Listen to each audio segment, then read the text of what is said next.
প্রত্যন্ত একটি গ্রাম, সুনামগঞ্জের বিশ্বম্ভরপুরের সংগ্রামপুর নামে একটি গ্রাম।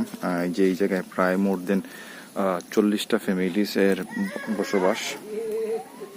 তো দেখেন পানি বাড়ার কারণে যাতায়াত ব্যবস্থা কেমন দুরূহ হয়ে উঠেছে সাধারণ মানুষের জন্য।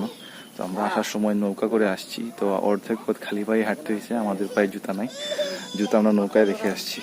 তো যে কারণে আজকে সুনামগঞ্জের এই সংগ্রামপুরে আসা মূল উদ্দেশ্য হচ্ছে এই পানির যে ইলেকট্রিক মোটর চালিত এই পানির পাম্পটি উদ্বোধন করার জন্য। মূলত এটি সালাম চ্যারিটির একটি প্রজেক্ট, নিরাপদ পানির, সুপেয় পানির জন্য মূলত এই আয়োজন।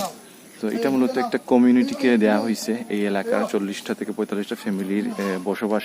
এই ফ্যামিলিতে তাদের নিরাপদ খাবার পানি আসলে নাই, তো তাদের উদ্দেশ্যেই মূলত এই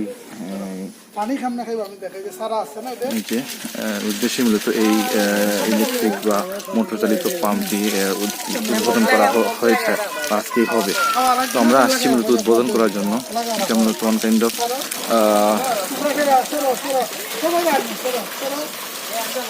এই দেখেন বাচ্চারা পানি মানে পান করতেছে, তারা কতটা আনন্দিত, কতটা খুশি।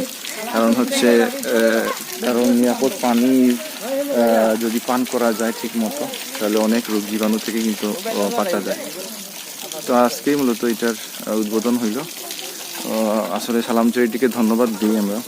সালাম চ্যারিটির মাধ্যমে মূলত এই প্রজেক্টটা রান হয়েছে। তো এটার মূল অর্থায়ন করছে মূলত লন্ডন থেকে খাদিজা মান্নান, ওনাকে থ্যাংক ইউ। ওনার এই ফিলান্থ্রপিক অ্যাক্টিভিটিসকে আমরা সাধুবাদ জানাই। উনি যেন আরো বেশি এইভাবে এরকম প্রজেক্টে তিনি সাহায্য করতে পারেন, সেই তৌফিক যেন আল্লাহ তাকে দান করেন। তো বাচ্চারা একে একে আসতেছে, মহিলারা রেডি হচ্ছেন এখান থেকে পানি নিবে। বাচ্চারা খুব খুশি, তারা আজকে পানি এখান থেকে নিয়ে তারা পান করবে। কতটা আনন্দিত তারা, দেখেন বাচ্চারা খুব খুশি, তারা খুবই উৎসুক হয়ে আছে যে আজকে তাদের জন্য এই পাম্পটা উদ্বোধন করা হবে। তারা এখান থেকে মূলত পানি নিয়ে যাবে এবং তারা সেই পানি তারা খাবে এবং ব্যবহার করবে।